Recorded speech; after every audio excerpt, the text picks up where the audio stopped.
everybody, welcome to the channel. I'm Cindy Daychuck with Queen Bee Creations, and we are going to be working on this. I was gifted this little table, which I think is perfect for summertime. You know, you can always use a little table between chairs, something that you can move around. They were using it with this trivet. So it doesn't have a top. They've been using it with this trivet. It's a little small, but we're going to make it work. I think we're going to make it work. So first things first, this needs a good clean and a good spray paint. That's going to be happening in the back when I'm ready to leave, so the smell is not bugging me. I want to get rid of this trivet, well, this little tile, if I can, without damaging the cork too badly. It's got a piece of glue right in the middle that is kind of, doesn't seem to want to let go.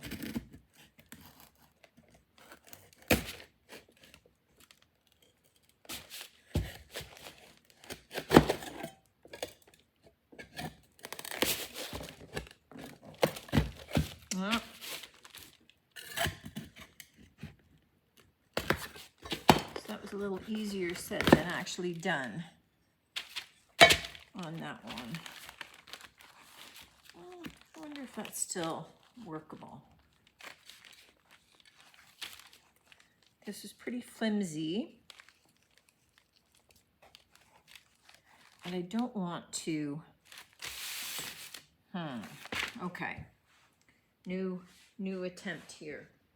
Maybe I'm gonna have to take a board, sample board, that's okay, and trim it down. Now here's the thing. The opening is 7 7/8 of an inch. The tiles don't come in that. So we definitely need to have some kind of an edging regardless. If I did the tile on the board, then I have an indent around it, which is not wholly desirable by me, but there's always a workaround. Okay. I am going to measure out 7 7/8, and I'm going to cut this board down so I have a base. In the meantime, I'm going to take you overhead, and we are going to take the ceramic tile, and we're going to do maybe like an alcohol ink flower on top of it, something fun. So I'm gonna do it simply, meaning just the alcohol inks, some isopropyl alcohol, and just a blower. You could use a straw if you want. I'm just gonna use a blower, just a puffer, okay? I'm gonna take you overhead though, so you can see. All right, so we've got our alcohol, we have our tile, and now we just need our inks. And I'm just looking to maybe do kind of maybe a purpley pink. I don't know. I don't know that I've done a flower in these colors before. So sometimes it's just an experiment. So what I want to do is I want to get roughly in the center. And you can see I didn't measure. I'm putting some, this is an amethyst purple, so it's a darker purple color down. What I want to have happen is I want that to kind of dry. So we're letting the alcohol evaporate before I add the next color. Otherwise, they'll totally merge and blend. So you can either wait for that to happen, or I'm going to go get a small little heat gun and give it a little help. Once that's mostly dry, I can start adding in a secondary color. Let me just shake this up a little bit though beforehand. And here I'm just going to add a lighter purple. But you can see how, oh, that's kind of a color changing purple.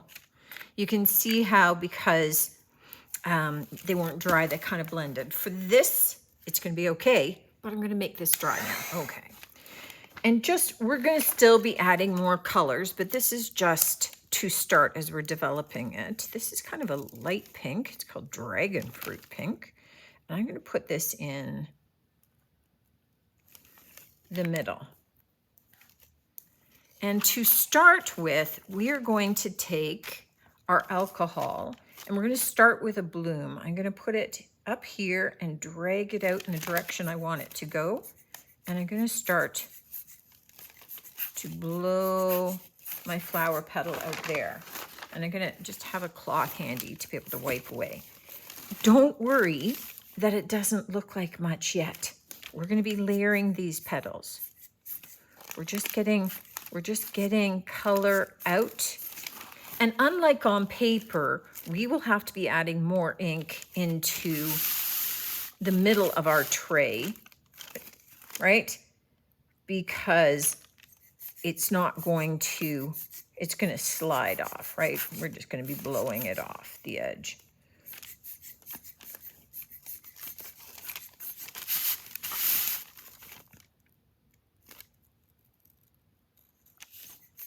And you can see I kind of drag my alcohol off the edge because I like to kind of direct where I want it to go. Now I'm going to take a little bit of yellow because it's looking kind of one note-ish. And I'm just going to put the yellow in those opposite four corners because that's where we're going to go next. And we're going to put a drop of our alcohol and kind of drag it out. And start having that blow out. And see this, that's the look that we're after for those petals.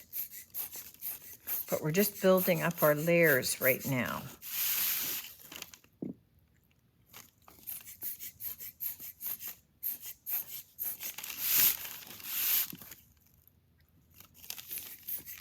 And this is a trust the process thing. Right? So now we can go in where we're seeing in between, right?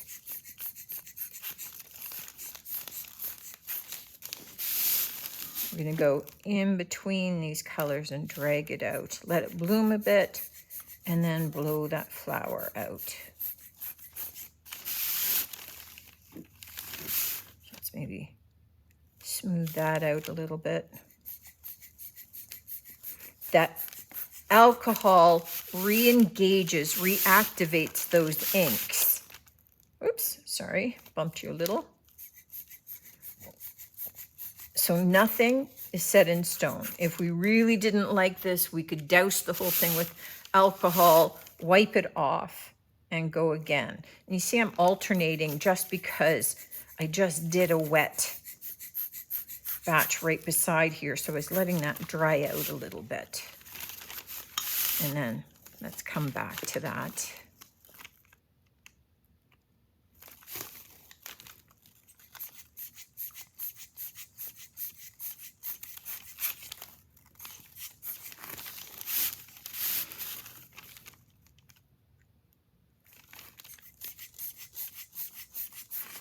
And we just keep using that ink that's down where all those dark spots are. We have lots of ink there.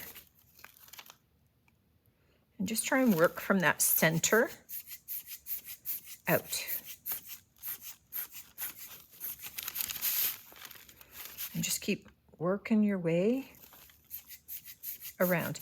I am best in certain directions at the blowing, so I just turn my tile in the direction that is going to work for me, which is just kind of, because I'm right-handed, off to my left.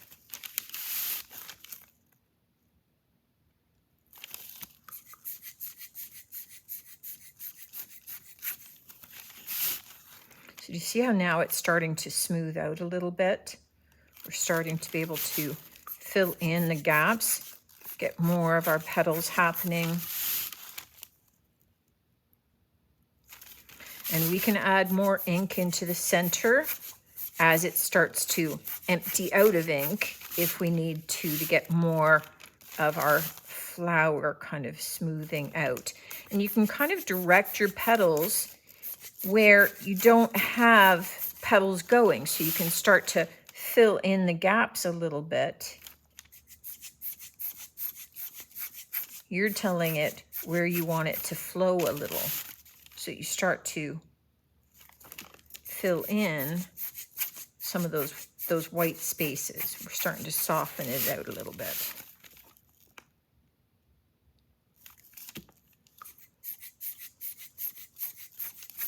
See how the colors start to merge? So I'm going into that center a little bit because I've got that dark area, letting it bloom a bit. So it's reactivating some of that ink so I can blow it out a little bit more.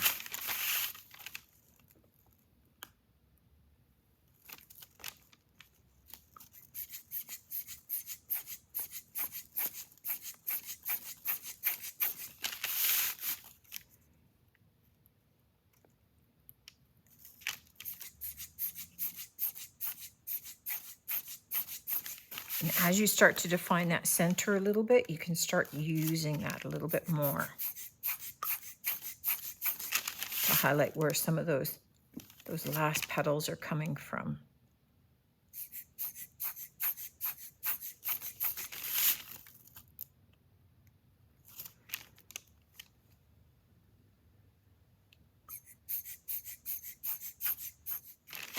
Now I'm looking at maybe, let's add another, just a single drop of yellow into the center there.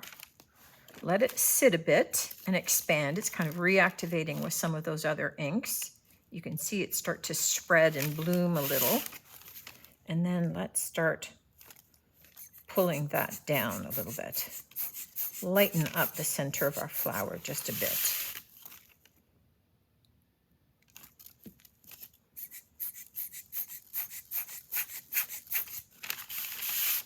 And I'm just going to continue doing this until I have a look that I like. But you can see that it starts to build out and starts to expand out. And I'll just keep layering colors. See, I decided to get my straw out to get a little bit of a smoother flow. Make sure you breathe in up here before you get down by the alcohol.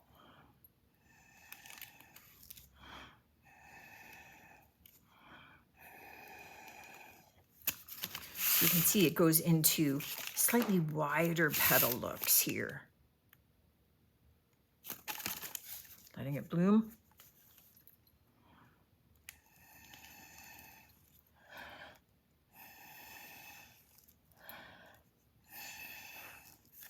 Once my flower is dry, I can take some ink pens, some gel pens, and I can start to define this a little bit. You can leave it as it is, or you can start to say, okay, great, you know what? I want to define my flower a little bit more, and I want to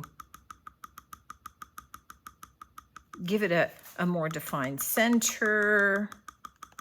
And you can take your pens to be able to do that. So, okay, I'm not gonna have you live through all my dotting in the center, but I can also define some of my petals a little bit if I want. And usually if I'm doing this, I do it just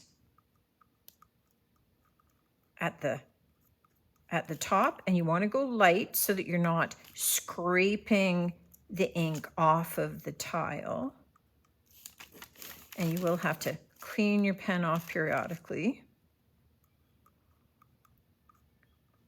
But you might want just little hints of some of that definition here and there, especially toward the center of your floral. All right, my tray, my little tile is finished. Now what I did do was that wood that I had cut, I painted out green. I just thought that it would kind of set off the little tile nicely and would kind of go with this from the standpoint it would look kind of like the leaves. It kind of made sense. What I want to do is I need to glue this to this. I'm going to use hot glue for that because I actually have a step to do after all of this, but I'm going to glue this to the tray, to that piece of wood, and then I'm going to use Gorilla Glue adhesive all along the edge, and I'm going to put this into here. And it's so nice because that's the first time I put that in there and I cut it the right size. I should have checked before I painted and I didn't. So I'm going to glue that one down, then I'm going to glue that one down, and then we'll come back for the next step. So right now I'm just gluing, and then I have a step after that I want to do. Just to finish it off. Okay. Next part, I have a 2-part epoxy, A and B. I've used these little glasses to kind of measure it out. And you know what? I always just guesstimate how much I have to make. And then any excess, I just pour into other molds and other projects. And I just go from there. So equal parts of A and B, and then we're going to stir this until it's nice and smooth. And usually these 2-part epoxies are slightly different in look or texture, so you can kind of see the streaks that are in there. You don't want to stir it really vigorously. Mine goes a little cloudy when you first start mixing it and then starts to go clear. So I'm just going to stir this until it's totally clear. Whoops. And then put it off to the side while I prep my piece. Now, I have my tray and I'm going to turn it upside down. I'm assuming that the glue on the underside, and let me just kind of pull this back over here. I'm assuming that the glue on the underside has kind of blocked this all off. So if I'm pouring resin over the top, that it's not going to leak out all over. But I would just rather play it safer. You know, I don't want to come back and find that there's a whole pool of it that has gotten out. So I am just going to tape the underside off entirely so that I've got a bit of a barrier in case some leakage wants to happen. Now, I'm going to add some resin to this, which will kind of fill over here. I'm not going to be doing it right up to the lip of my tile because this is lower, but I do want to have some that is on just kind of the top of my tile though, because it will make it look better. So I'm going to be very careful about just making sure that all of the tile is covered.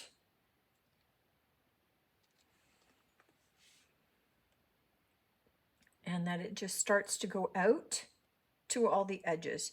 And you can see how that green color underneath kind of pops with this. And it's just going to kind of make this all one.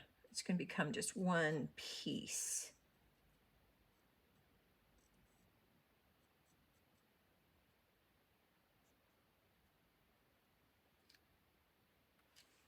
There we go.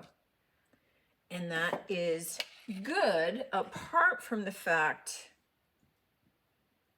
that this is obviously not level. So I'm going to have to go looking for a place in the shop that is more level because I can see it wanting to flow down to that side. And that's one of the things that you need to watch for with any of your resin projects, is that you want it to be on a flat surface. So even though my floor looks flat, it's not. So I'm gonna go moving this. What I do wanna do is I do want to take just a little heat gun on my lower setting and just go around popping any little bubbles that may be there. Let's take a look at our finished little table. So this is how it turned out, which I think is a pretty cute little solution to this. Now, again, I mean, you could have been concerned about this lip. You could have cut the pieces of wood to fit so that it sat lower, but it was kind of the quick, easy kind of solution. I love how the little flower turned out. It's kind of nice and colorful, the green around it kind of looking like it's nestled into some kind of a bush or greenery. And it becomes a really practical little table that, because of the resin, is going to be useful for outdoors in the summertime. Perfect for putting a big bowl of chips and nachos out on, a couple of little drinks, whatever you need. And this is going to survive really well out in the summer weather. So something like this doesn't need to be a major expense or major fix. These little tables often, I find when I'm out thrifting, because people don't know what to do with them, but they become really useful, easy to be able to cart around. I will say this, it was a good thing that I had determined that all of the glue that I had put down might not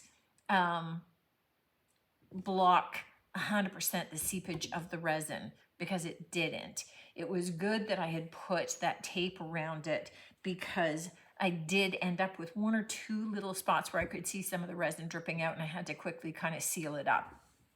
So just make sure you anticipate that.